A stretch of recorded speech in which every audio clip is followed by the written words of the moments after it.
Estamos online.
Professora, estamos online já diretamente lá no Facebook. A palavra com a senhora. Boa noite a todos e a todas. Em nome do corpo docente do curso de especialização em tecnologia social, em saneamento, saúde e ambiente na Amazônia, vamos iniciar agora a nossa transmissão do segundo ciclo de palestras do nosso curso. Nosso objetivo com isto é promover uma discussão de alto nível sobre tecnologias sociais aplicadas aqui na nossa região. Esta edição do nosso ciclo de palestras está sendo inteiramente online e se estenderá, a partir de hoje, até o dia 27 de abril, sendo uma palestra por semana. Com essa possibilidade de ser online, ou em função dessa necessidade de ser online, nós temos a possibilidade de convidar pessoas de mais distante. Então, nós teremos palestrantes de instituições de outros estados, como de Minas Gerais, da UFMG, o Instituto Mamirauá e a Embrapa Instrumentação lá de São Carlos. Teremos também palestrantes aqui do Pará, de outras instituições, como a UFPA e a UFRA, e, evidentemente, teremos também as pratas da casa aqui do nosso IFPA.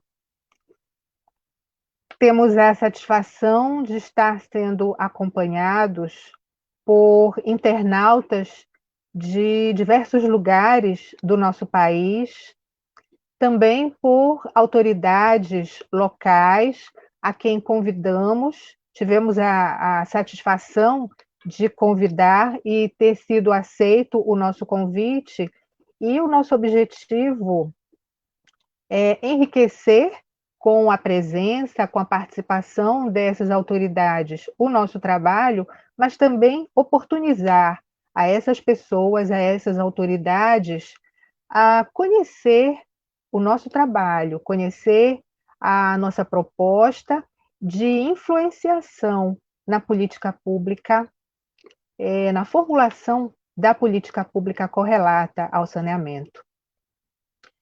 Temos ainda, evidentemente, a participação de nossos queridos alunos de saneamento, dos cursos integrado, subsequente, da graduação e, claro, dos nossos alunos da especialização. Novamente, sejam todos e todas muito bem-vindos, bem-vindas e bem-vindos. Bem, o saneamento importa muito para a saúde pública.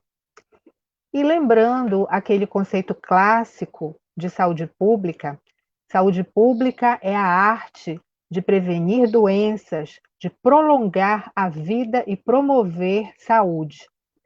Se é assim, e é assim de fato, vamos ter agora um momento de arte.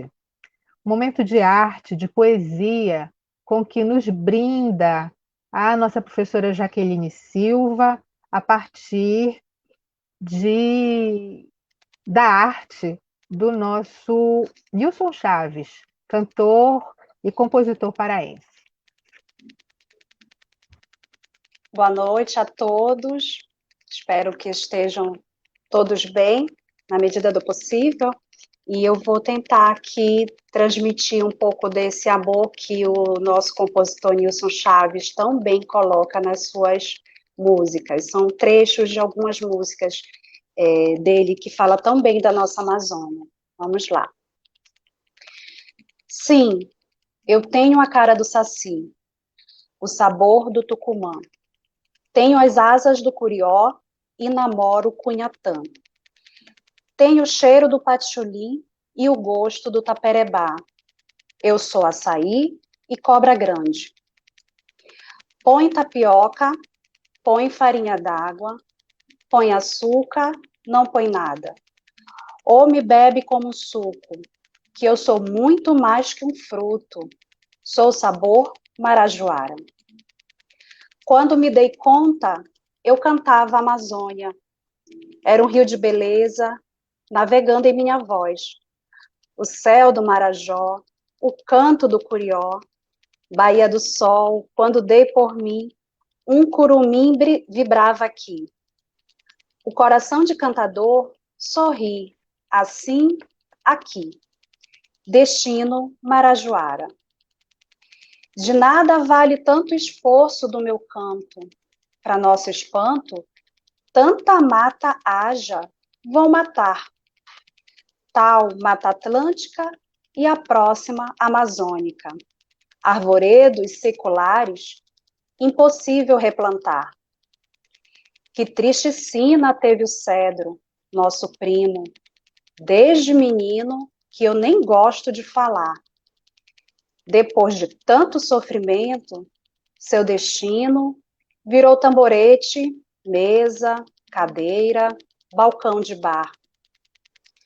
Toca, Tocantins, tuas águas para o mar. É lá o teu destino. Aqui não é teu lugar. Que viva o açaizeiro, a arara e o tamoatá. Não matem o mato inteiro. Não morra o rio Guamá. E aí você partiu para o Canadá, mas eu fiquei no Já Vou Já, pois, quando estava me arrumando para ir, bati com os olhos no luar, e a lua foi bater no mar, e eu fui que fui ficando. Distante, tantas milhas, são tristes os invernos. Não vou sair, tá mal aqui, mas vai mudar. Os velhos de Brasília e os daqui também não podem ser eternos. Pior que foi, pior que tá, não vai ficar. Um índio da nossa tribo arriscou entrar no mato, foi caçar alguma coisa para matar a sua fome. E a companhia estrangeira, avistando o movimento, apagou sua memória, lhe caçou com um tiro só. Só deram conta que o bicho não era onça, nem lontra, quando uma lady inglesa se queixou da pele estranha. Depois de muito cochicho e muito disse-me-disse, notaram que o tal casaco gelava o corpo da dama. Não vou sair, tá mal aqui, mas vai mudar. Pior que foi, pior que tá, não vai ficar. Tá mal aqui, mas vai mudar. Mas vai mudar. Salve a Amazônia. Professora Jaqueline, muito obrigada. Muito obrigada. Então, eu gostaria de convidar o professor Reginaldo Silva, diretor de pesquisa, pós-graduação e inovação do nosso campus Belém, do IFPA. Professor Reginaldo, por gentileza. Boa noite a todos. Quero agradecer ao convite da professora Cesarina e parabenizar o grupo, né, a organização, o grupo que organizou o evento. É uma satisfação enorme para nós, mesmo em tempos de pandemia, em tempos tão difíceis, saber que pessoas como vocês, do curso de especialização em tecnologia social, em saneamento, saúde e ambiente na Amazônia, se propõem a um trabalho tão grandioso como este.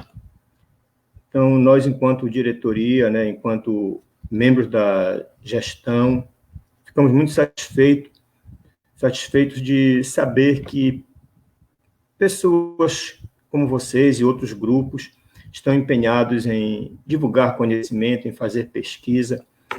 E isso é muito importante, não exatamente para nós, mas para o campus, né? Porque quem ganha é o campus, é o nome do campus que é difundido em todo o Brasil e, quem sabe, até no exterior, com trabalhos como estes que vocês estão fazendo. Quero deixar aqui meus sinceros agradecimentos à coordenação do curso de Tecnologia Social em Saneamento, que tem sido uma grande parceira da DP. Todas as nossas solicitações têm sido atendidas. Dizer que o evento hoje já consta no calendário, né, porque na época, quando estávamos confeccionando o calendário acadêmico, solicitamos para a professora Cesarina a programação do curso. A professora Cesarina prontamente nos forneceu a programação e consta no calendário. E, assim, a parceria que o curso tem feito com a DPI tem sido, assim, de grande importância. A gente espera, na verdade, né, eu sei que não é tão fácil, mas, quem sabe, daqui a uns 2 anos, o curso já comece a trabalhar na perspectiva de construir um mestrado. E eu sei que, se vier, certamente será com muita competência, como esse grupo de saneamento tem se comportado, com muita competência, com muita habilidade para trabalhar nesses tempos remotos. Então, meus parabéns, desejo a todos que vão participar do evento que aproveitem o máximo, né? Desfrutem o máximo dos saberes que serão trabalhados, discutidos, participem, porque são momentos, assim, únicos. Os conhecimentos que serão debatidos aqui certamente servirão de embasamento para muitos momentos na vida de vocês que são da área. E eu desejo a todos um excelente evento e, mais uma vez, obrigado a todos. Boa noite a todos que estão nos assistindo. Professora Cesarina. Professor Reginaldo, muito agradecida pelas suas palavras e por estar aqui prestigiando o nosso evento. Esperamos, sim, em breve, poder dar esse passo a que o senhor se referiu, num breve futuro, né, alcançando a verticalização, né, que é uma palavra tão falada nesses tempos no IFPA. Então, muito agradecida, professor. Sendo assim, em nome do corpo docente do nosso curso de especialização em tecnologia social, em saneamento, saúde e ambiente na Amazônia, eu declaro abertos os trabalhos da noite de hoje. Hoje, então, a nossa palestra intitula-se Programa Nacional de saneamento rural e tecnologia social na Amazônia. Nossa palestrante é a professora doutora Sonali Cristina Rezende Borges de Lima. Sonali atua na UFMG como professora, como pesquisadora. A UFMG é a Universidade Federal de Minas Gerais. Neste momento, a professora Sonali coordena o programa de pós-graduação em saneamento, meio ambiente e recursos hídricos da UFMG, que é o SMAR.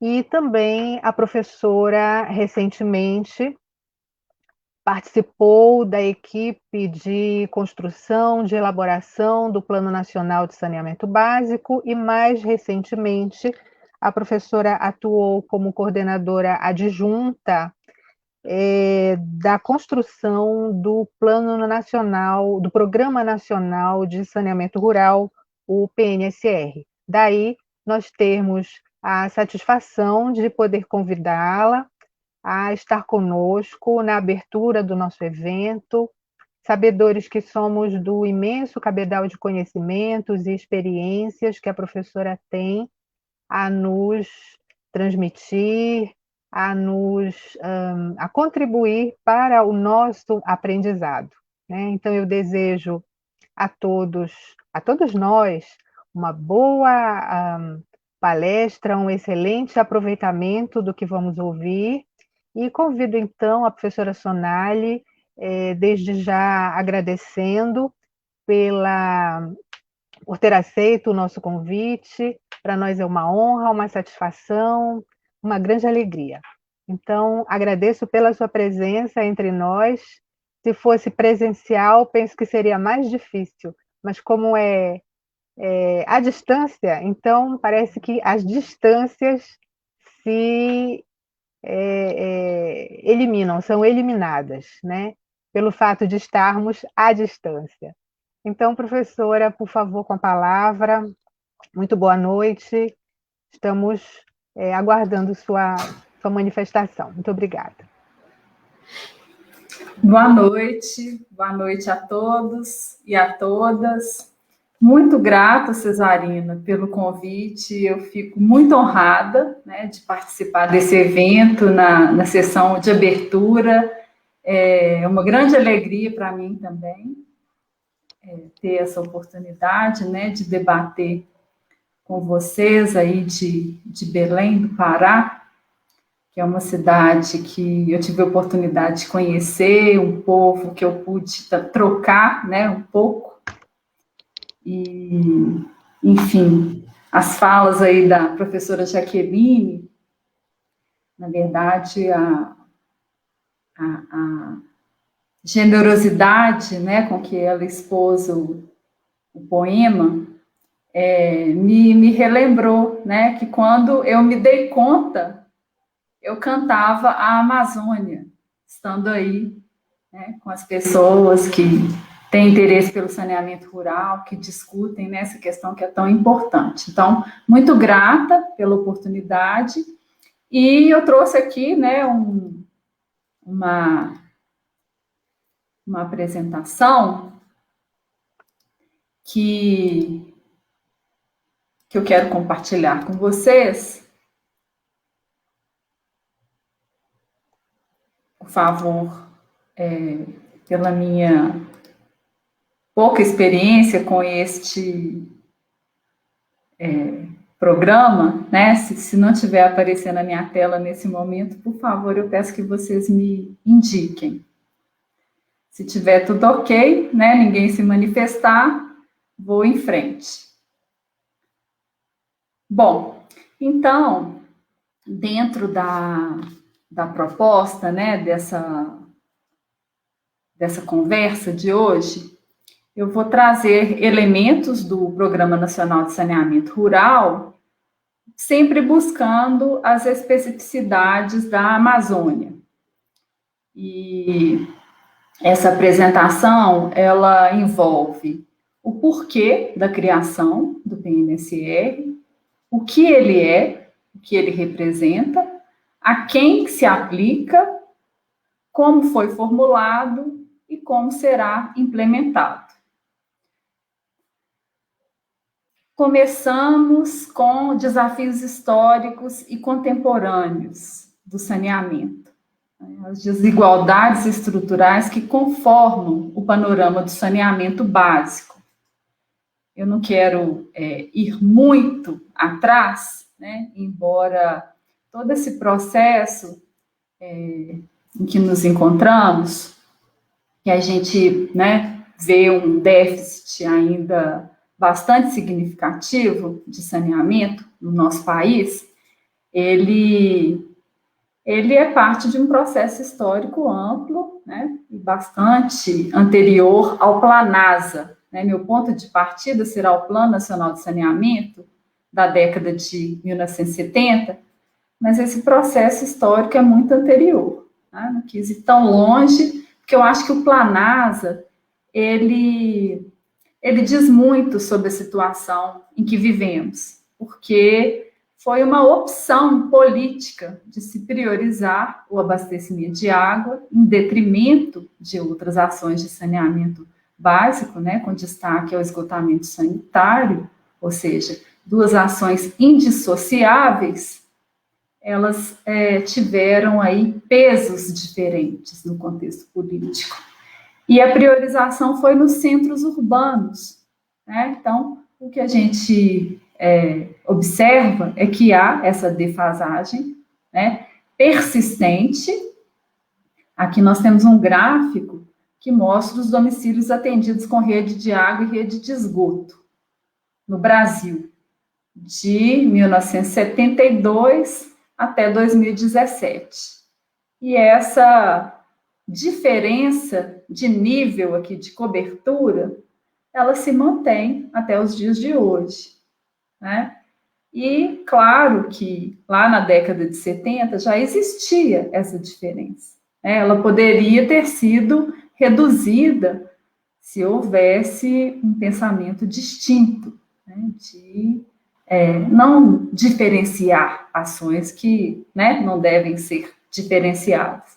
E o resultado disso são problemas realmente difíceis de resolvermos, na medida em que a água adentra, né, nas residências, é fácil utilizar a água, gerar os esgotos que não são coletados na mesma medida em que a água é ofertada, e acabam indo, né, para sistemas de drenagem, e a cidade ela cresce sobre esses canais e esses coletores pluviais, né, e fica realmente muito complicado coletar os esgotos e enviá-los para uma estação de tratamento adequada. E a gente tem questões também que definem muito, né, essa diferença em relação aos diferentes territórios do nosso país, né, em termos de áreas urbanas e rurais.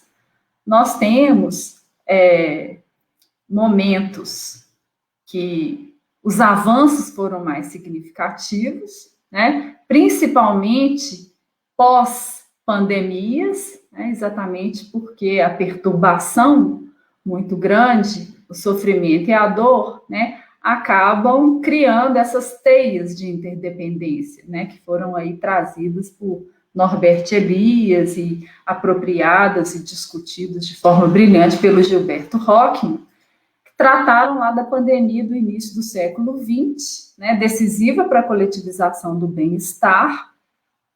Então, num contexto urbano, de ampliar a atuação do poder público, né, fazer com que o Estado se responsabilizasse. Hoje a gente está vivendo uma situação bastante parecida com a pandemia da Covid-19, ela reforça a interdependência sanitária, né, e reforça a necessidade de saneamento básico, né, porque é uma epidemia que se combate ou que se controla também por ações de se evitar o contágio. Então, ter água, ter saneamento básico adequado é muito importante, né? Mas esse contexto de coletivização do bem-estar necessário para se ultrapassar os limites de uma pandemia e se aprender com ela, né? Ele também precisa ser reaprendido nesse momento, né? Pela nossa sociedade, pelo nosso governo. E aí, no contexto contemporâneo, essa complexidade relacionada à questão do atendimento, né, exatamente porque as demandas são muito diversas, a gente se depara aí no território com muitas peculiaridades, dispersão, às vezes uma concentração muito ampla, né, e há abordagens também muito variadas em relação ao atendimento das demandas, né? A gente tem o predomínio de soluções coletivas que estão nas áreas mais adensadas, de maior aglomeração humana, e essas são aquelas que são assumidas pelo poder público. O poder público se responsabiliza por ações em áreas urbanas, ao passo que, nas áreas rurais, as soluções individuais ou descentralizadas, elas são, na maioria dos casos, né, de interesse e de, enfim, estão no âmbito das próprias populações, né, por meio da autogestão.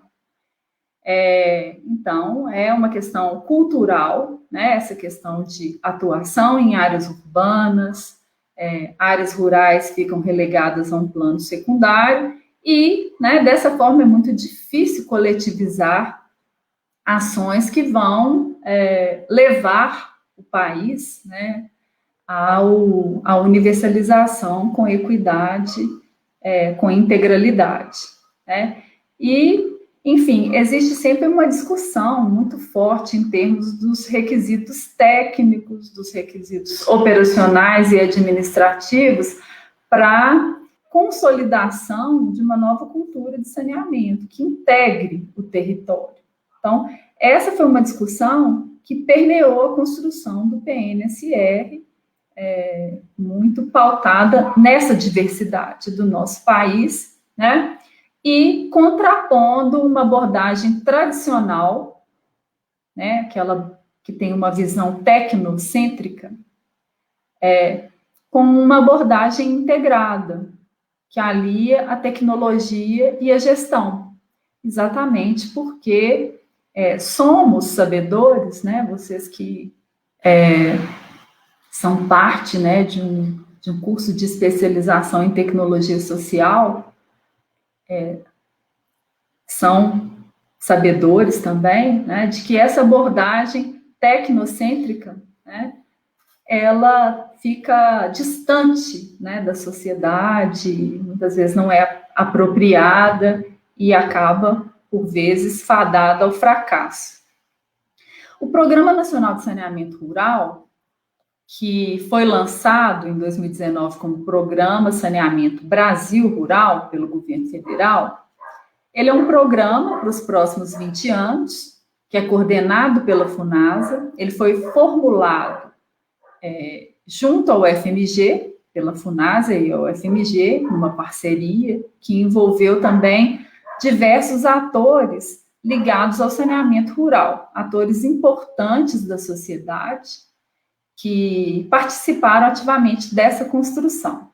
Os marcos referenciais são os princípios de direitos humanos à água e esgotamento sanitário, a promoção da saúde, a erradicação da extrema pobreza e o desenvolvimento rural solidário e sustentável.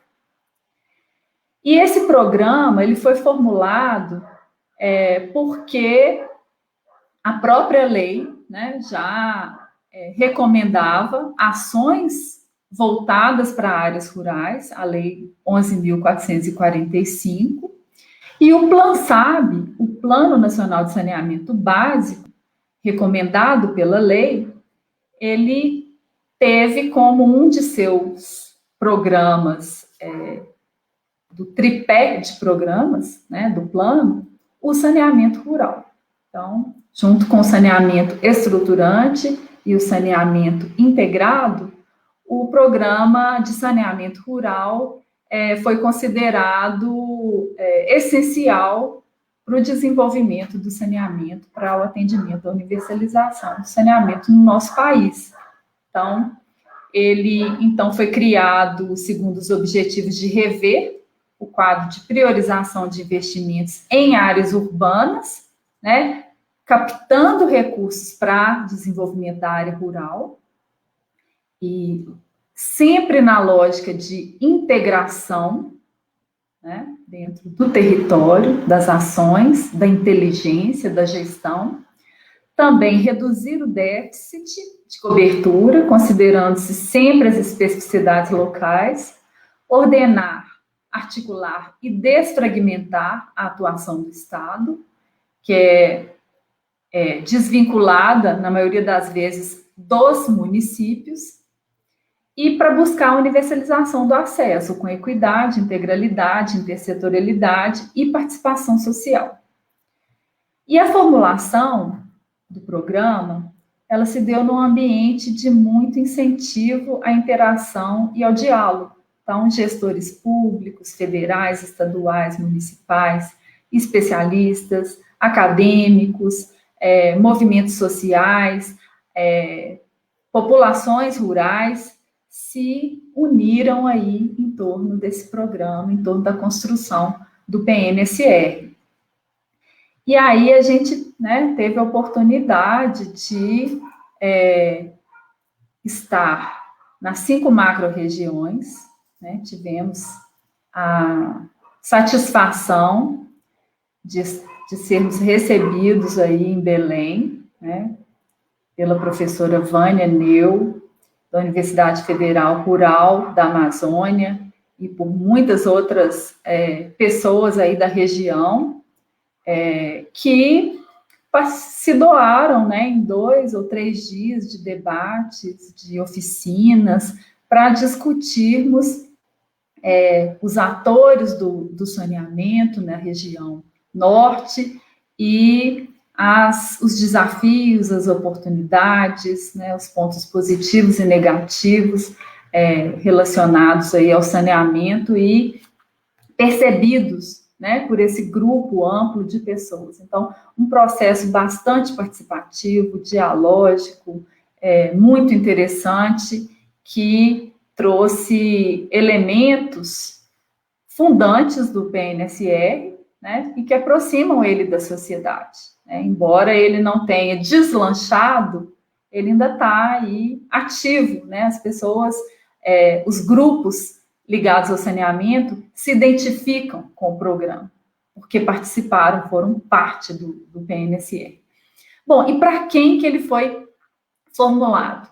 Então, nós estamos falando de muitos rurais, né? Então, a primeira discussão se os rurais são muitos, né, vamos partir para qualificar, né, para perceber a qualidade desses territórios rurais, né, pela diferença.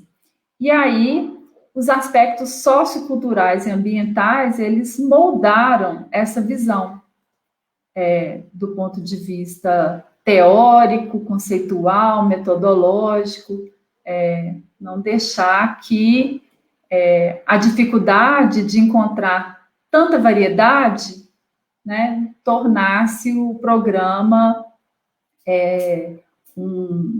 um instrumento engessado, tá? E aí, né, fomos atrás de conhecer as distintas realidades, né, os aspectos ambientais considerados, né? Então, por exemplo, a análise segundo os diversos biomas, né, foram realizadas, tá? Então, podemos estar, através de alguns pesquisadores que estiveram em trabalhos de campo, para ter um aprofundamento maior em algumas comunidades rurais da Amazônia, né? E buscamos também captar em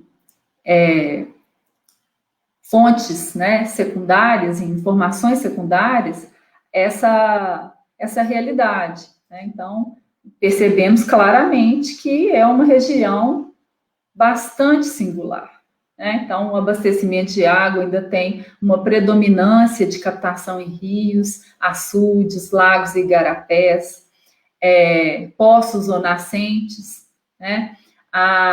Ainda tem uma parcela significativa de domicílios que tem água canalizada só no terreno, esgotamento sanitário, predominam as fossas rudimentares, né, e formas mais inadequadas ainda, né, do que as fossas rudimentares, né, a disposição em valas, né, ou no próprio ambiente, e uma predominância também de queima dos resíduos. Tá? Então, assim, é uma região riquíssima, né, o bioma Amazônia, mas que tem recebido um impacto, né, forte, né, um impacto aí relacionado com a precariedade do saneamento básico.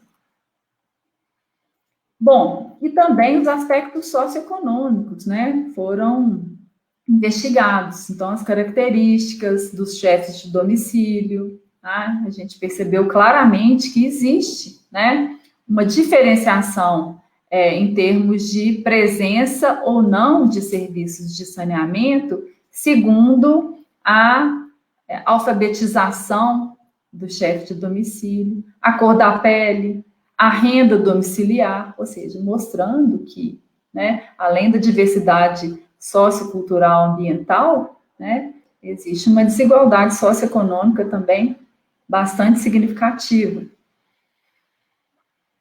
Bom, as questões de gênero, né, também foram relevantes na discussão do PNSR, porque são as mulheres as mais afetadas quando o domicílio não tem saneamento básico adequado, né? Domicílio sem abastecimento de água, com canalização interna, eles têm a provisão desse recurso realizada pelas mulheres, né? Então, essa rotina de uma moradora do Seringal Vila Nova, na reserva extrativista Chico Mendes, no Acre, ela é muito reveladora, né, das diferenças intrínsecas à vida de uma mulher que não tem água em seu domicílio.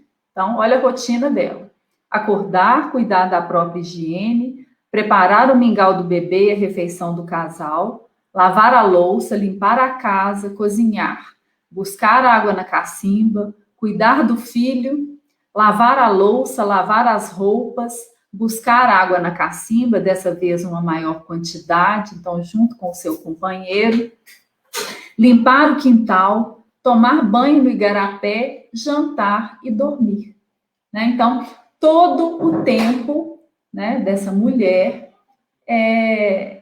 revela o seu envolvimento, né, com a rotina, envolvendo, né, essa coleta da água. Então, uma realidade bastante diferente da nossa realidade, né?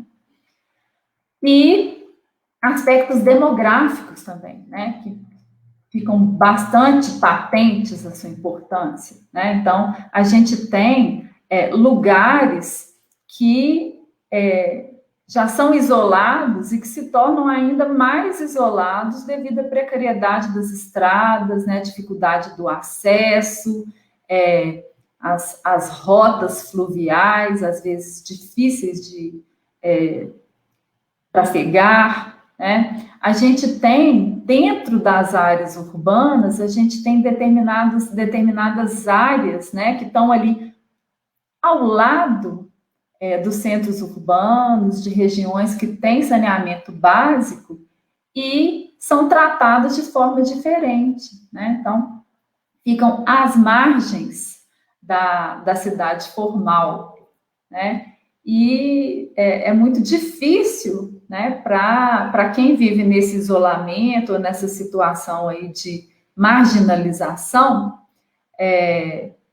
ter condições de saneamento adequadas. Então, essa fala é muito emblemática, né, de um morador da mesma reserva extrativista, né? Ele falando em relação a material de construção utilizado para implantação de soluções de abastecimento de água, né? Então, aqueles blocos, como é que vão trazer?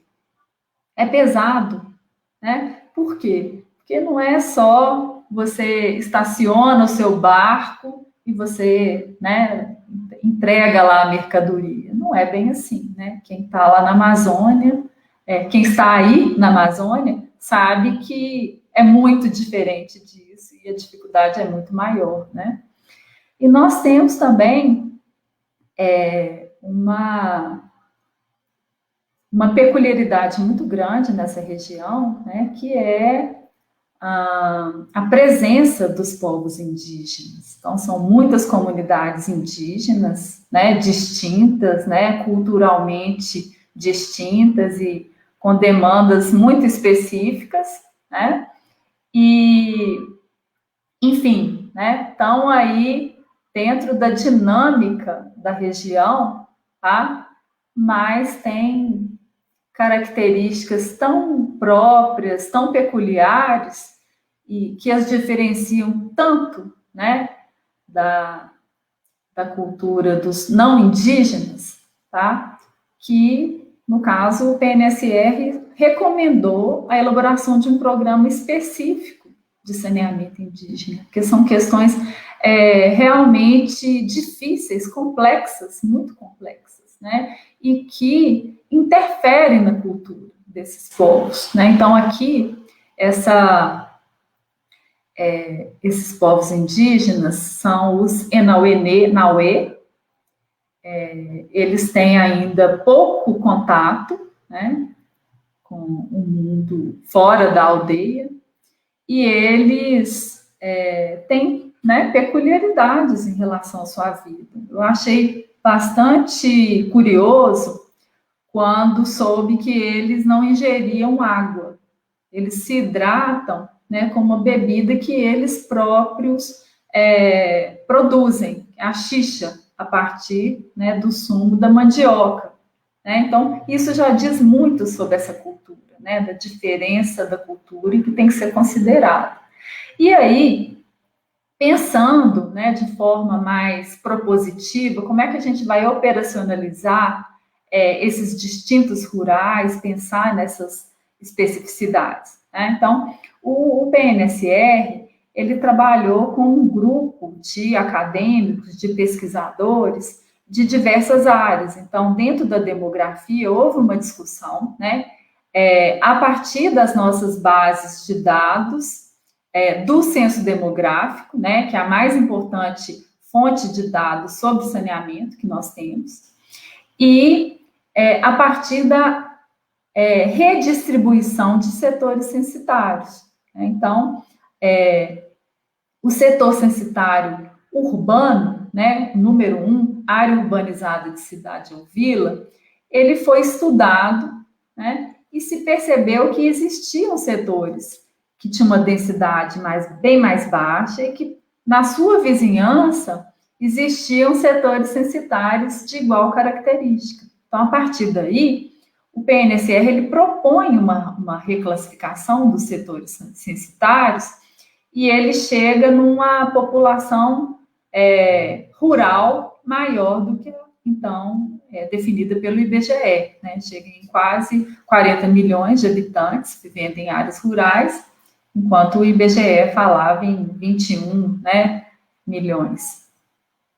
E aí, a partir daí, a gente conseguiu criar categorias de rural, que nós chamamos de ruralidades, né? Então, existe aquele rural com aglomerações de domicílios próximos das áreas urbanas, né?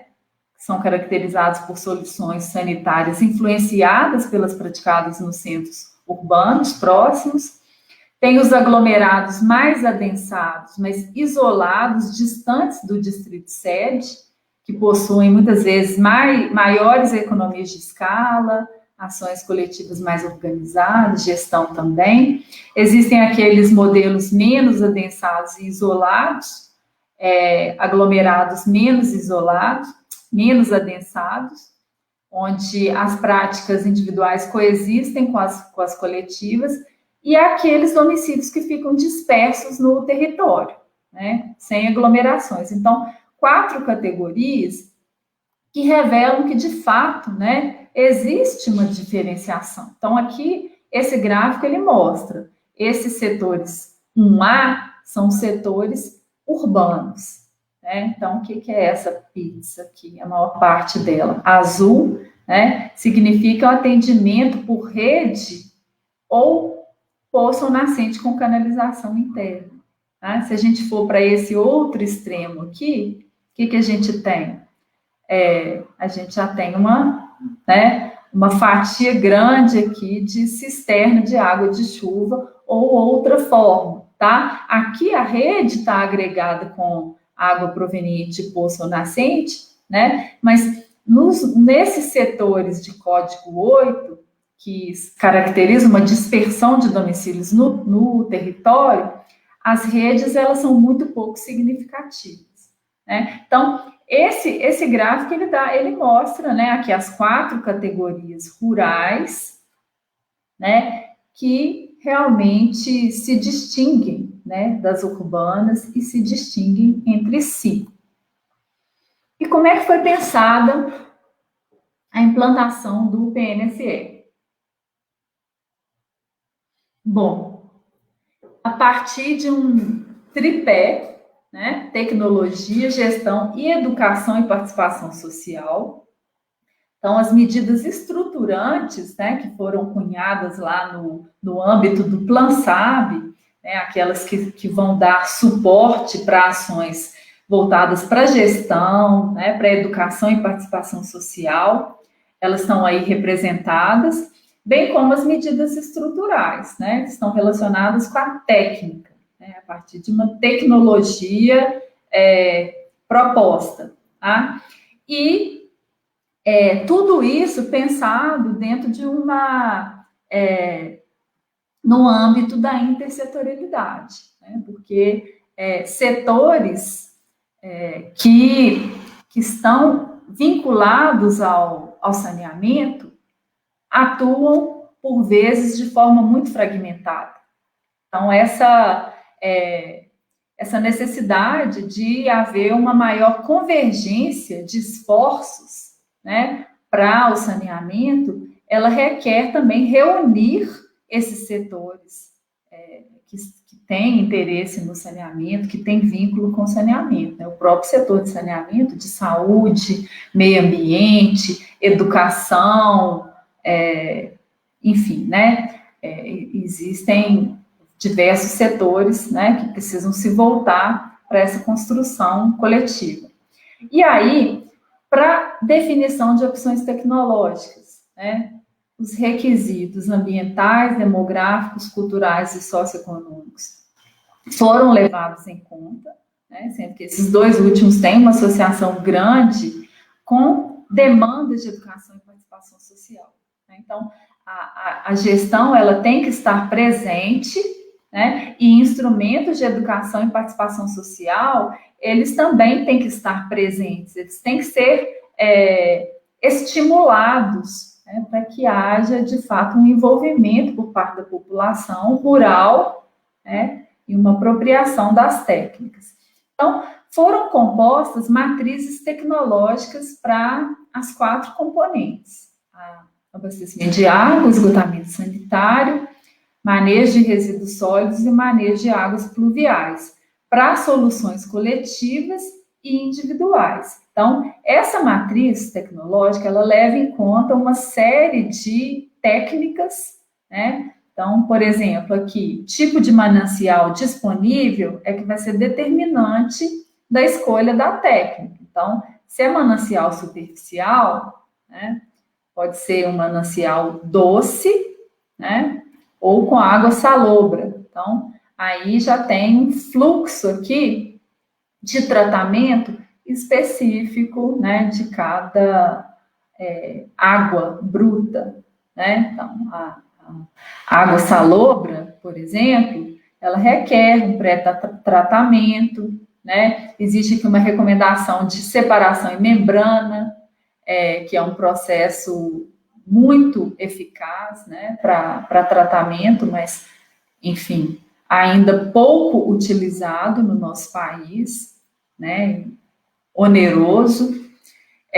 Mananciais subterrâneos também tem essas características, né?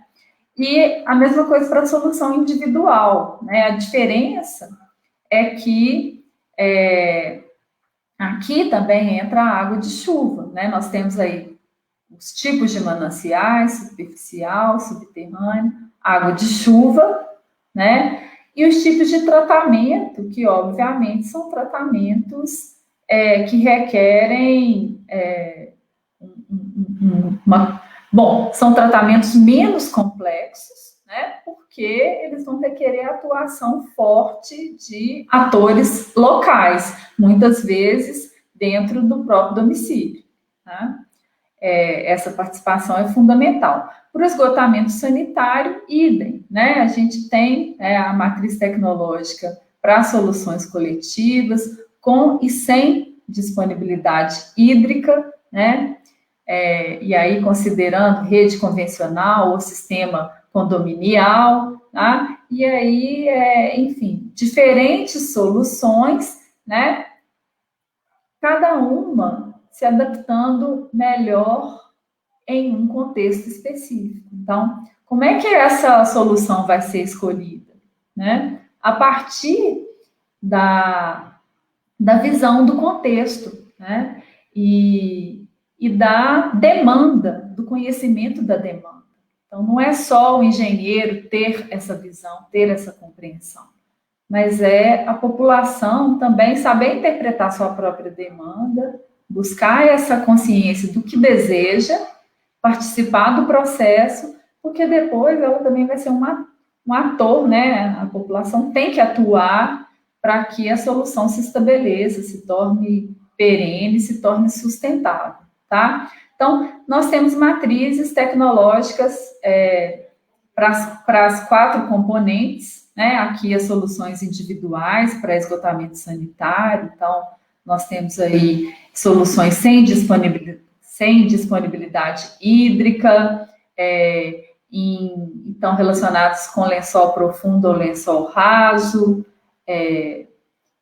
enfim, né, que vão evoluindo para, né, separação de excretas e águas cinzas, né? A excreta vai para a fossa seca, água cinza, círculo de bananeira, ou wetland. Da wetland, a gente tem aí a continuidade do tratamento, da disposição, no caso, por meio de fertirrigação superficial, ou a disposição do corpo d'água. Então, é um fluxo, né, que tem origem, né, na coleta, né, o esgoto é coletado e a partir da coleta ele é destinado para um tratamento, né, e após esse tratamento ele vai ser disposto de alguma forma no ambiente, tá? Então aqui já soluções individuais de esgotamento sanitário com disponibilidade hídrica, para manejo de resíduos sólidos também houve uma busca, né, de se interpretar as dificuldades, os desafios vivenciados, né, nas distintas regiões, aquelas mais isoladas, levando em conta que soluções locais, né, costumam ser difíceis, né? Então, ou seja, é complicado pensar em aterros de pequeno porte ou aterros domiciliares, não são soluções que costumam funcionar. Então, no PNSR, se pensou na seguinte estratégia: coleta, né? Vamos coletar, o importante é coletar em todo o território.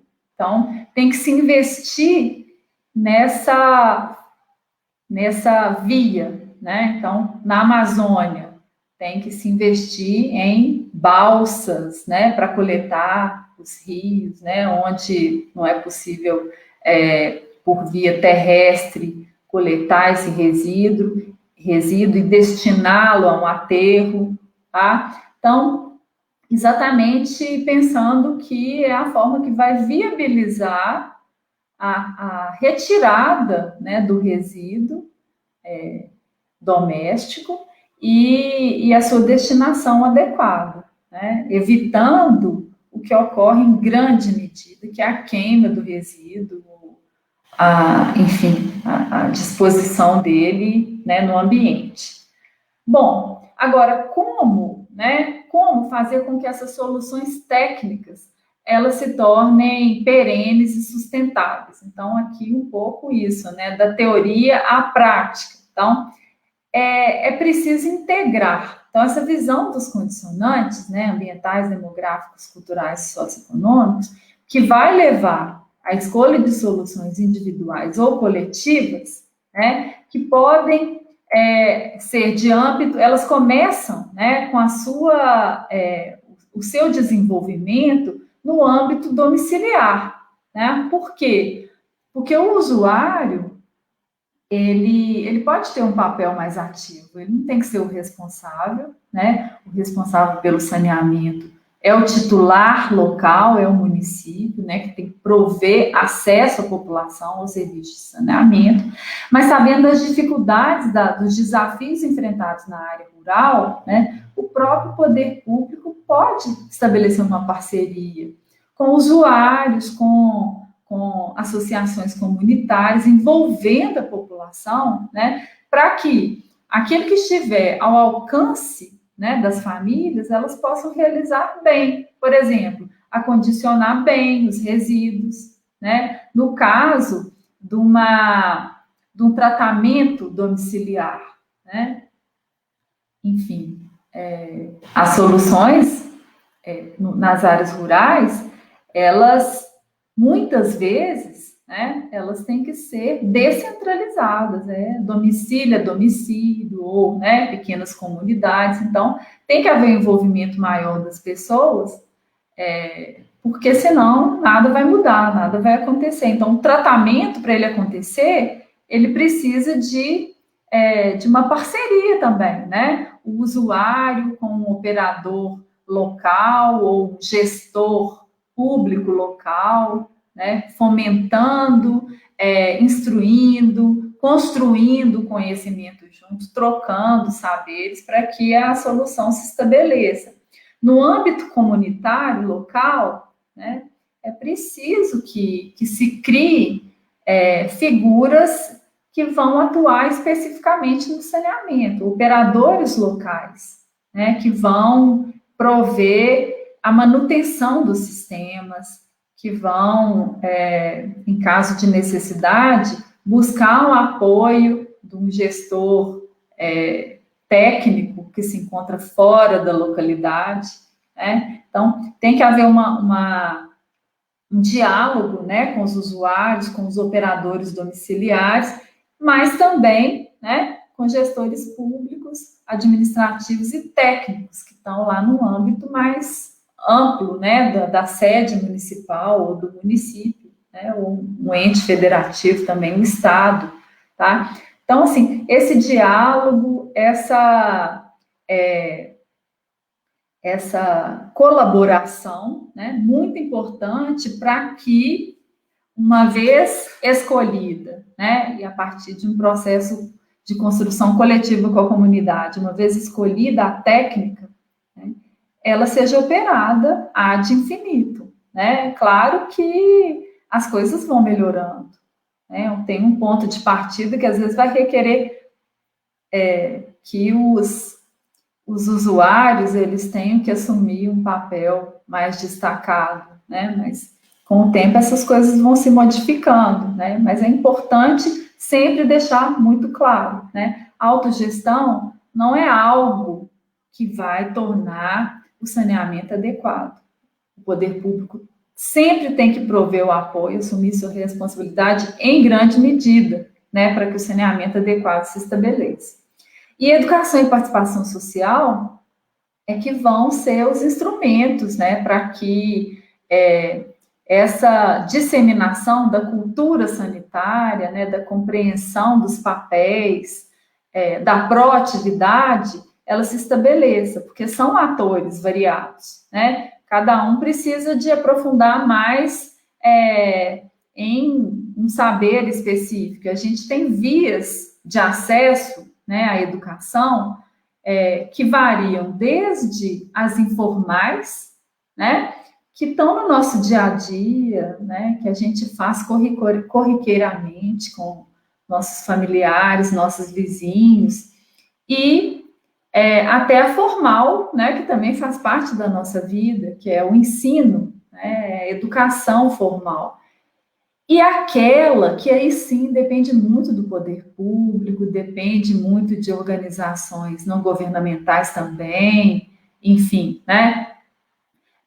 Todos podem se comprometer com a educação não formal, que é aquela que fundamenta o aprendizado a partir de cursos de aperfeiçoamento, seminários, capacitação, oficinas, enfim, né?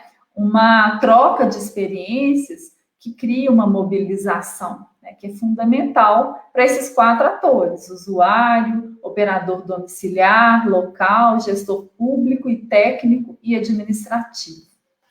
Bom, esse slide assim super carregado, né? Ele apresenta as metas do BNSR por macro-regiões, né, para esgotamento sanitário, resíduos sólidos, abastecimento de água e manejo de águas pluviais. Então, reparem que as metas, né, do BNSR para 2038, que é o horizonte do plano, para a região norte, não são de universalização, né? Porque, enfim, não seria factível pensar em universalização em 20 anos para a região norte, dado que os níveis, né, o patamar atual de cobertura, né, de abastecimento de água, instalação hidrossanitária, atendimento por esgotamento sanitário, manejo de resíduos sólidos, ainda, né, está num patamar bastante baixo, né? Então, assim, tem essa dificuldade, né? Assim, o avanço, o salto, né, que tem que ser dado na região norte, tem que ser muito maior. Então, nesse caso, né, é preciso olhar com mais atenção para essa região, assim como para a região nordeste também. Por quê? Porque é a região que necessita de mais aporte de investimentos para conseguir dar esse salto, não é?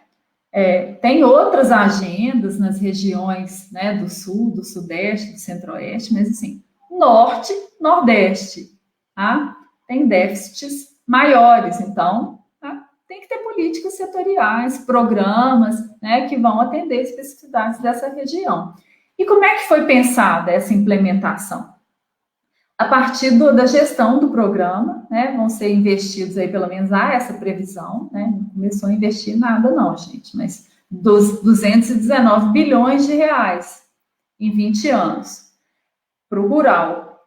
E aí a ideia é a criação de um fórum gestor nacional e um fórum executivo que vai dialogar, vai estabelecer uma agenda, né, de diálogo com outros entes, né, dos níveis estaduais e municipais, né, para trazer todos os interessados para essa construção, né? Como é que vai acontecer essa apropriação dos municípios, das comunidades, né, de recursos, de conhecimento, de informação, de formação, né, para fazer o saneamento rural acontecer, tá? Então, né, para terminar aqui minha fala, nós precisamos avançar muito, nós estamos num momento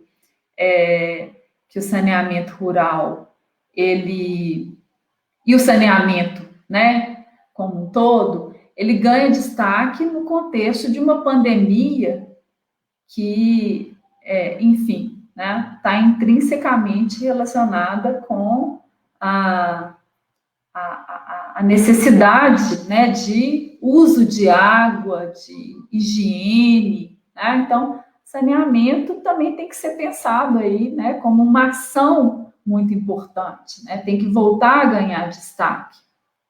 E nessa busca, né, de avançar no saneamento rural, a gente precisa integrar os territórios, né? E mobilizar,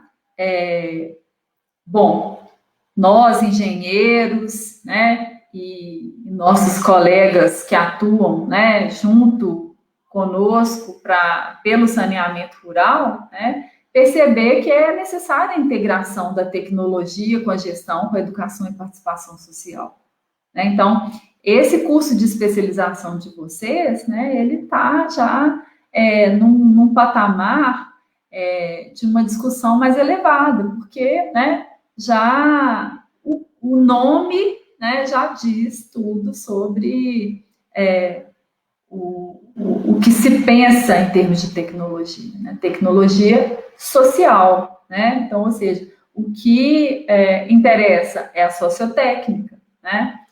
Então, é muito importante, né, buscar esse engajamento, né? São diversos atores, existe um processo político difícil, né? A conciliar os interesses é difícil, né? Então, é um processo de resistência, tá? E é necessário, obviamente, articular, né, todos esses atores, o Estado, as universidades, a sociedade, todos, né, os técnicos, enfim, né, democratizar a informação, né, que infelizmente não está muito bem consolidada, né? Nós não temos um sistema de informação também que favoreça a nossa interpretação da nossa própria realidade.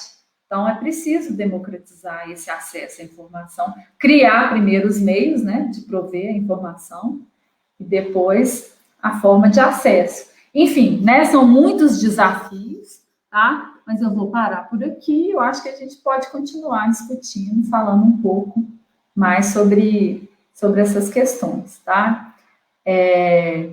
Obrigada, né, mais uma vez, e eu fico à disposição para dialogarmos.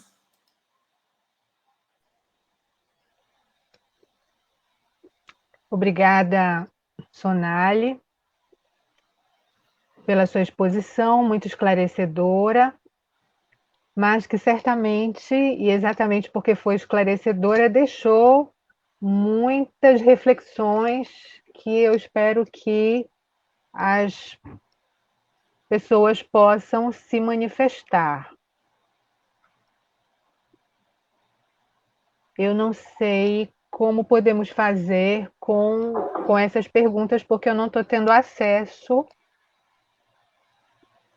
às perguntas. Mas enquanto a gente resolve isso, eu tenho duas aqui para te fazer, Sonali. Sempre me chamou a atenção a questão da autogestão e da forma como conciliar, né, a ideia da autogestão, que é uma coisa que ocorre muito nas comunidades aqui da nossa região, né, lá no Baixo Amazonas, eu conheço vários lugares onde a autogestão está em curso. O projeto Saúde e Alegria, ele trabalha em toda aquela região ali do Tapajós e seus afluentes, fazendo implantação de serviços de sistemas de abastecimento de água. Então, a autogestão, me parece que nós temos aí um paradoxo: a necessidade das comunidades se mobilizarem, a necessidade de o poder público assumir realmente a sua responsabilidade e, ao mesmo tempo, perpassando tudo isso, a necessidade de nós valorizarmos a apropriação da comunidade acerca do serviço, acerca do sistema que é colocado à sua disposição. Essas coisas, às vezes, não estão bem engrenadas, não estão bem concatenadas, de modo que, por vezes, o poder público instala, faz alguma política no local e um programa, enfim, atua de alguma maneira, mas a comunidade não se apropria. Por outro lado, vemos a comunidade muitas vezes buscando soluções à revelia do poder público. Então, como é que se concilia isso? Me parece que o grande lance aí é a participação social, é a educação para o empoderamento, para a ampliação da capacidade de discernimento da individual e comunitário, para que isso possa, então, para que esse paradoxo possa se resolver, se dirimir. Eu queria que você falasse um pouquinho sobre isso e depois também que você falasse, por favor, como está a condução do PNSR neste momento em que nós estamos no governo Bolsonaro. Obrigada, Cesarina, pelas suas perguntas. Estou muito feliz de estar aqui com você, viu? Saudade. Bom, em relação à autogestão, é um paradoxo mesmo, né? Mas é algo que está na raiz do povo brasileiro, porque, enfim, as áreas rurais, elas nunca foram realmente assumidas pelo poder público. Então, as soluções próprias, né, a autogestão, ela é praticada desde sempre. E existe um saber por trás disso. Então, por um lado, né, a questão da mobilização, ela é importante, né, a população entender que ela precisa melhorar as condições de saneamento, né, das suas residências, da sua comunidade, que elas precisam do poder público para isso, mas, do outro lado, tem a visão do técnico, né, que desconsidera o saber da população. Né? E, enfim, isso, né, também acaba atrapalhando muito esse processo, porque ao invés de se tornar uma troca entre atores que têm saberes diferentes e que um tem a ensinar ao outro, vira uma abordagem de um técnico, né, que acha que tem que resolver um problema que ele não conhece e ele não quer envolver a pessoa ou a família ou a comunidade, né, que conhece o problema que tem, porque não quer perder tempo com isso. Né? Então, assim, existe também uma visão muito arrogante, né, por parte de técnicos, por parte de governantes, né, que se reproduz e que segue, né, nessa lógica e as coisas não se modificam. Então, o que a gente conclui é que essa troca ela precisa acontecer, que a partir do momento em que se perceber que é importante, né, sair dessa fixação pela técnica, assim, sem se importar com a perenidade dela, com a apropriação, com o que ela vai representar para uma determinada comunidade, mas se abrindo, né, para ajustes na técnica, né, envolver um saber local, matéria-prima local, tudo isso é muito importante para a construção da solução. Agora, para a manutenção da solução, né, é justo a gente passar toda a responsabilidade, né, para a comunidade, para as famílias? Claro que não, né? Então, muitas vezes as famílias vão falar, não, eu prefiro ficar do jeito que era antes, porque eu tinha menos trabalho, né? Agora é uma coisa comunitária, mas eu faço a minha parte, o meu vizinho não faz, né? Então gera conflito, gera problema. Então tem que ter o ente público assumindo a responsabilidade para sempre e cada vez mais. Né? Por quê? Por que eu estou aqui na minha casa, eu abro a torneira, eu dou descarga, eu coloco meu saco de lixo lá na porta para o caminhão coletar, e o outro que está na área rural tem que fazer tudo? né? Então, assim, a gente, claro, não pode tirar o pé do chão. Quem está na área rural, dentro da cultura que a gente vive, que é essa cultura de o poder público, ele atua na área urbana segundo o princípio de economia de escala. A área rural, aí é a coisa mais privada, é cada um por si. Então, assim, tem uma cultura que precisa ser mudada, não é fácil mudar isso, né?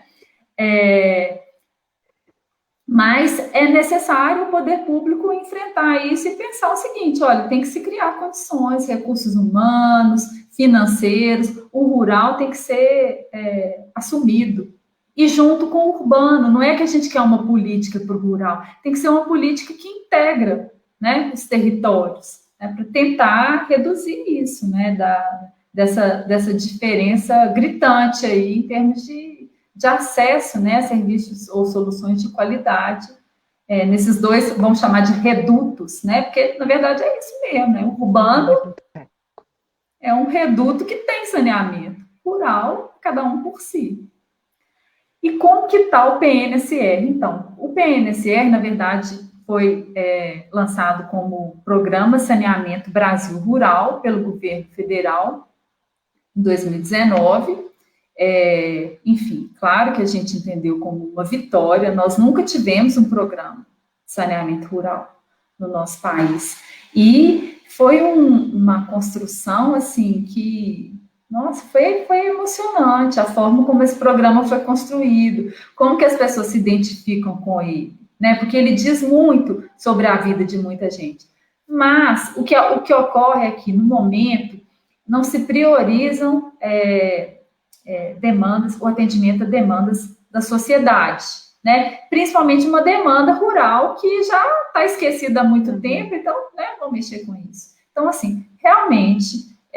o programa muito pouco avançou, né?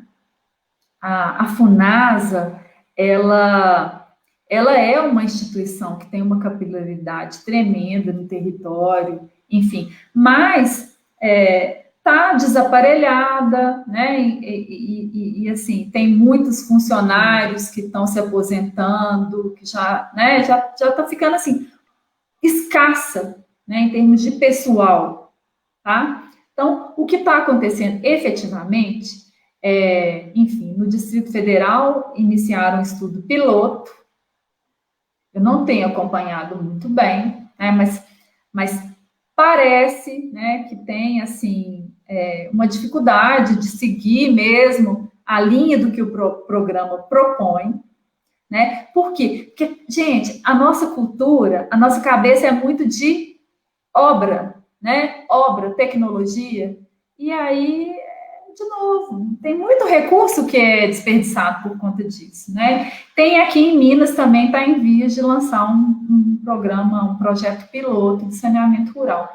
Mas, além disso, tá? Infelizmente, Cesarina, não avançamos. Lamentavelmente. Ok, Sonália, obrigada. Nós temos duas perguntas aqui no chat. A primeira, quais são ou seriam as estratégias mais adequadas para que as populações possam participar de forma efetiva e legítima, sem que sejam cooptadas por interesses diferentes da sua demanda real? A outra pergunta. Gostaria de saber da professora Sonali o que ela identifica como condicionantes principais para que o PNSR não tenha deslanchado a contento e a ponto de reverter valores e princípios em torno do saneamento rural.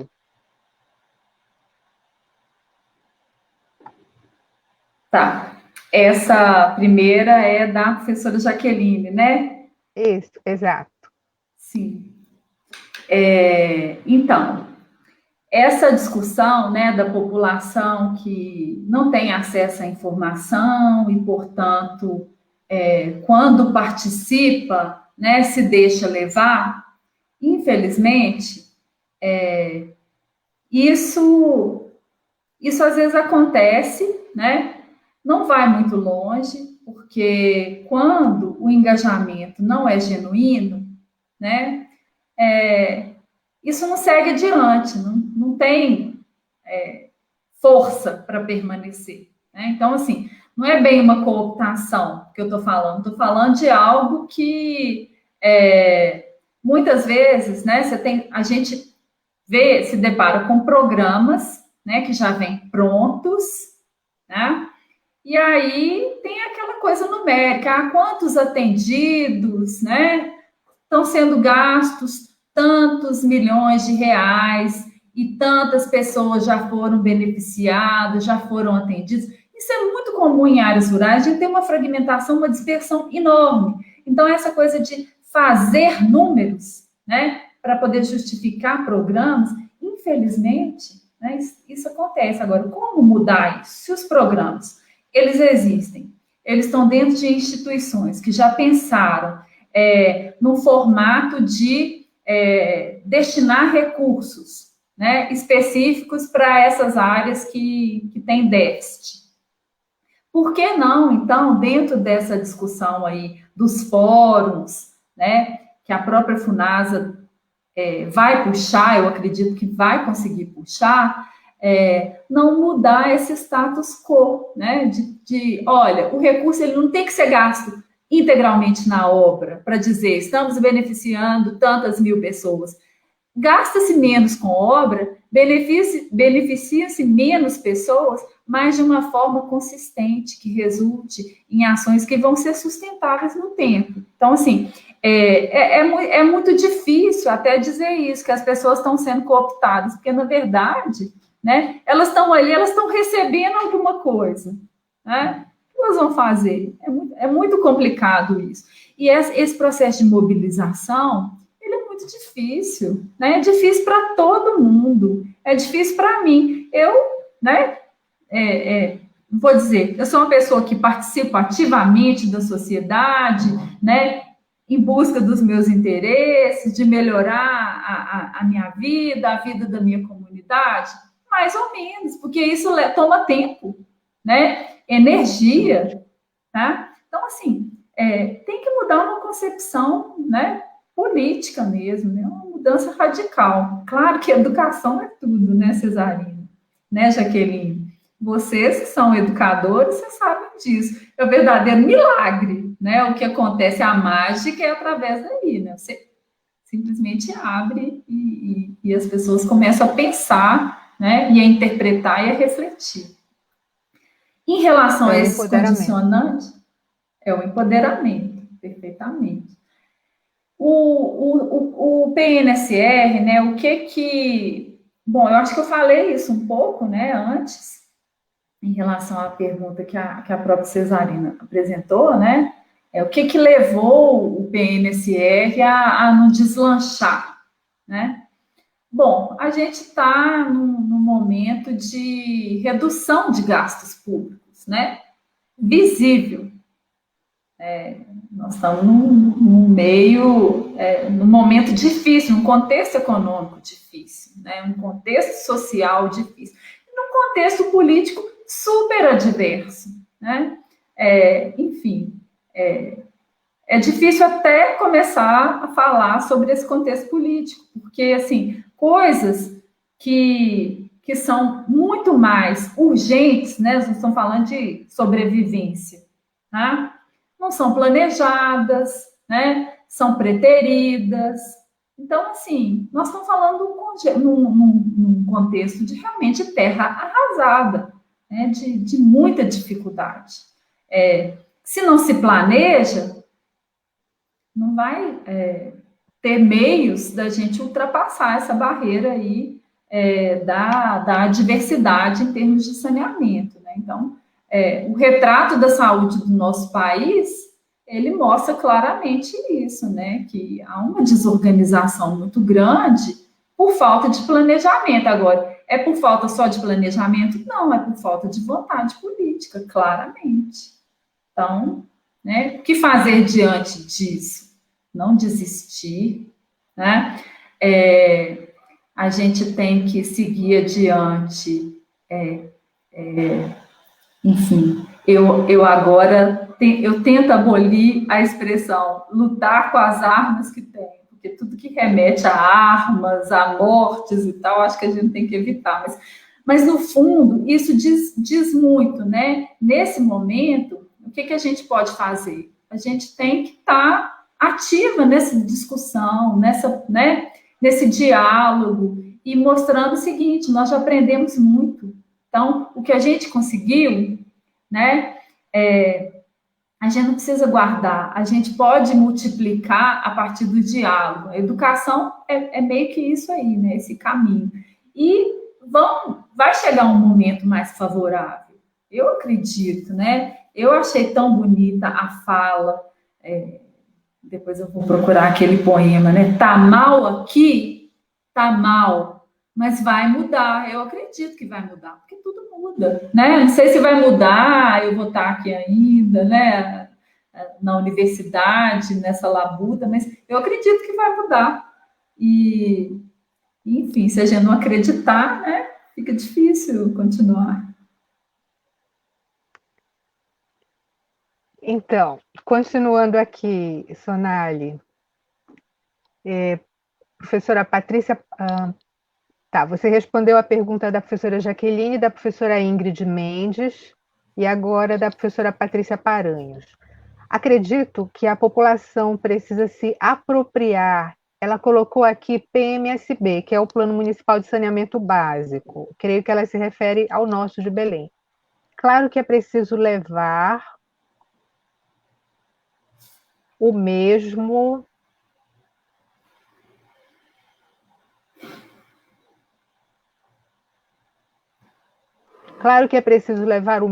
ao conhecimento de todos, mas lá estão estabelecidas as metas para a universalização, onde a população pode e deve cobrar do poder público. Não é uma pergunta, é um comentário, né? Concordo plenamente. Professora Ingrid Mendes faz uma pergunta. E no contexto da Lei 14.026 de 2020, como dimensionar os desafios que o saneamento rural tem pela frente? Professora Ingrid, obrigado pela pergunta. Então, o novo marco legal é muito mal pensado, né? Em vários aspectos, mas para o rural, ele não pensa no básico, porque agora ações de autogestão caem na ilegalidade, né? Ou seja, até então, né, o que faz com que comunidades, famílias acessem, né, soluções, vamos dizer que não sejam totalmente adequadas, mas melhoradas, né, é a autogestão, em grande medida, né? E aí o novo marco legal, ele impede, né? Ele coloca que ações dessa natureza não devem se manter. Tudo vai ser na base da licitação, né? E aí é aquela história, tá na lei, vai acontecer? Não vai, né? E aí o que os políticos vão fazer? Eles vão tentar fazer com que a lei seja seguida, né? Ou eles vão tentar melhorar as condições da população, né? Para que a população, enfim, possa acessar soluções que não sejam meia boca, né? Porque uma autogestão é solução meia boca, né? Então, assim, é uma lei que eu espero, né, que ela seja revista em alguns pontos, né? É claro que tem vários pontos que foram mantidos da Lei 11.445, mas tem essas novidades, principalmente, né, essa via aberta aí para a privatização do saneamento, né, que que eu acho que vai ser um retrocesso tremendo. Tá? Bom, a questão da ANA, né, que se tornou a agência reguladora nacional, enfim, né, já soube, né, que os municípios não vão ser punidos, né, se não cumprirem lá as recomendações, as diretrizes da ANA, né, mas também não vão ter acesso a recursos. Tá? Então, assim, eu também acho que ainda não entendeu direito o seu papel. Então, são mudanças assim que a gente está ainda, né, se acostumando, né? Eu não vou me acostumar com elas nunca, mas enfim, a gente está vendo as coisas acontecendo, ainda em marcha lenta, né? Nesse momento é muito difícil privatizar, porque exatamente porque os recursos para investimento de empresas privadas, né? Enfim, são escassos, né? Claro que teve aquela exceção lá de Alagoas, né? Mas é algo que, claro, estão tentando fazer acontecer de todo jeito, né? Nenhuma pandemia dessa magnitude, tá? Não mostrou quanto isso pode ser terrível, né? Infelizmente. Então, assim, eu realmente, em relação a esse marco legal, me dá um gosto amargo mesmo, sabe? Porque eu penso que é um grande retrocesso, né? Tratar tudo na base da licitação pública, enfim, antes de resolver problemas assim tão antigos, né? Pensar numa coisa hedionda dessa. Então, enfim, gente, desculpem a minha amargura, meu amargor nesse momento. Bem, nós temos várias perguntas aqui, e já são 20 para as 9, né? 20h40. 20 para as 9. Então, eu gostaria de pedir que as perguntas cessassem, para que a gente possa conseguir responder todas as que já estão postadas, tá? E assim encerrar o nosso evento com chave de ouro, né? Então, uma pergunta do professor Valdinei. De um lado, no estado do Pará, temos 144 municípios sem técnicos ou com poucos técnicos, ao mesmo tempo em que dezenas de universidades e institutos federais formando centenas de profissionais. Parece que esses entes estão um em cada lado de um grande rio cheio de esgoto. Como criar essa... A professora Jaqueline faz um comentário aqui sobre o termo que você utilizou, de terra arrasada. Ela concorda com o termo e se reporta à resistência, agradece sua fala, destacando o diálogo e a esperança. A professora Patrícia confirma que estava falando do plano de Belém, porque dentro de Belém temos áreas rurais, de fato. E a professora Ingrid agradece as pensamentos. Podemos seguir, então, com a pergunta do Valdinei, sobre a ponte. Na hora que você estava falando a pergunta, para mim, deu uma cortada. Você pode repetir, por favor?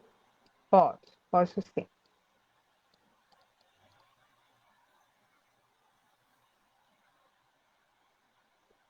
De um lado, no estado do Pará, temos 144 municípios sem técnicos ou com poucos técnicos.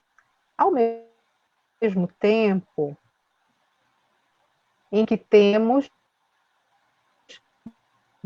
dezenas de universidades e institutos federais formando centenas de profissionais.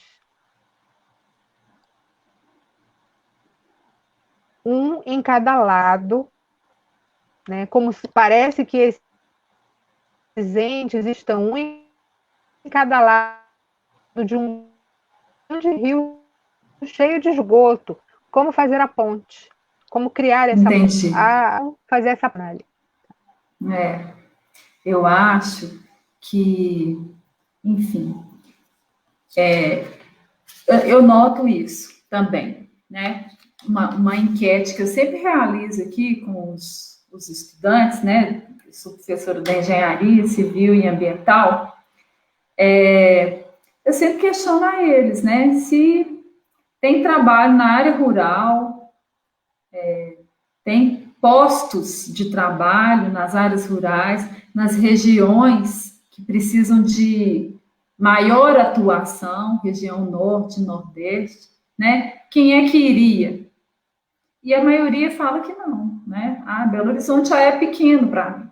Então, eu quero ir para um lugar que seja pelo menos igual a esse. Então, assim, começa com uma formação, essa cultura também de olhar para o rural ou para as regiões que têm maior precariedade, que tem uma demanda maior por técnicos, por engenheiros, né? Mas uma visão de que esses lugares são lugares atrasados, né? Lugares que os técnicos, os engenheiros se formam, eles evitam. Por quê? Porque não fazer na área rural, né?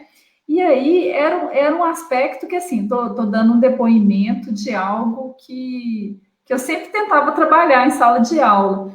E eu fiquei super feliz quando uma estudante de engenharia civil se formou e falou: olha, eu estou fazendo um concurso público para uma prefeitura, um lugar pequenininho, assim, a cidade tem 1.500 habitantes.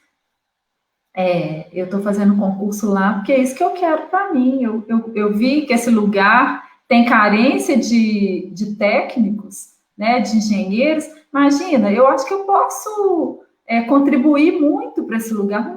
Qual que é seu vínculo com esse lugar? Nenhum. Mas eu tenho esperança de lá eu poder ser muito útil. Né? Então, imagina essa quebra de paradigma, se ela acontece. Porque, de fato, isso ocorre mesmo. Aqui está cheio de engenheiro na Bolsa de Valores, no banco tal, não sei, trabalhando em vários lugares. Né? Por que não valorizar a criação de postos de trabalho onde as demandas estão? Então, é uma mudança que tem que acontecer. É claro, eu citei aqui a universidade e tal, não é nosso papel mudar isso, eu acho que é nosso papel mostrar a importância de engenheiro atuar onde a demanda se revela. Mas é preciso que as políticas sejam criadas no sentido de integrar, né, esses profissionais com os lugares que as demandas elas se encontram. Né? Então, de novo, é quebrar esse círculo vicioso aí de que, né, técnico tem que atuar em lugar que não é atrasado.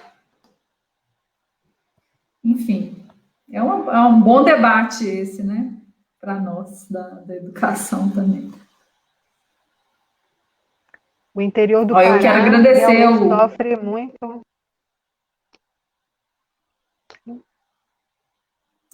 Pode falar, desculpa. Eu dizia que o interior do Pará tem realmente essa palco desse problema que o Valdinei destaca. E aí, o Vale do Jequitinhonha é uma das regiões mais vulnerabilizadas, né, do estado de Minas. Certamente a dificuldade acontece lá também, né? Não é só ali pertinho de Belo Horizonte, mas é mais para o norte também, né? Na fronteira com a Bahia.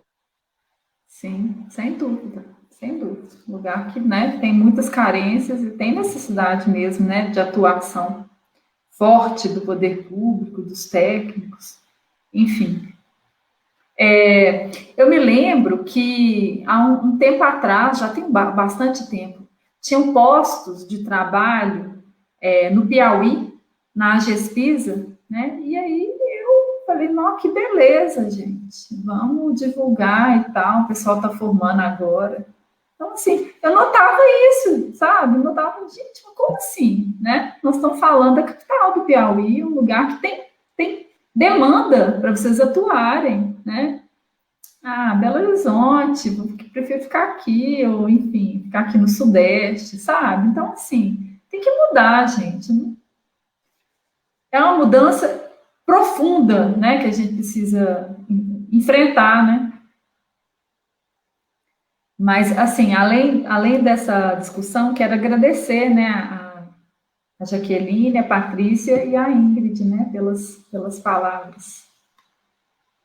Dizer que estou sempre à disposição para esse tipo de diálogo, né, é muito importante.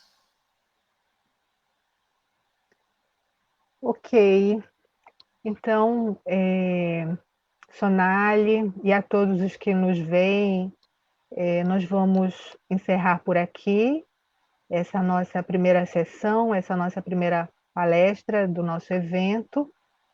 E eu, em nome dos meus colegas, do corpo docente, do nosso curso de especialização em tecnologia social, em saneamento, saúde e ambiente na Amazônia, queremos agradecer à professora Sonali pela sua disponibilidade em estar com a gente na noite de hoje.